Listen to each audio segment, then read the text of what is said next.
How to send friend requests on Messenger. In today's guide, I'll be showing you how you can send friend requests on Messenger. Let's get started.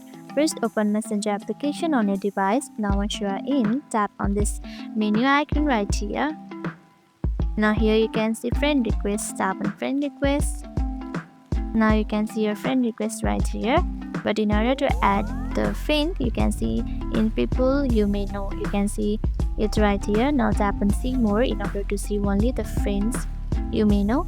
From here you can add, just tap on this add friend right here like this, and as you can see the friend request has been sent to that person. Repeat the same process to add another friend like this, and that's it. This is how easy it is to send friend requests on Messenger. You can also tap on this remove in order to remove them from your people you may know list. That's it. Hope this video helped you.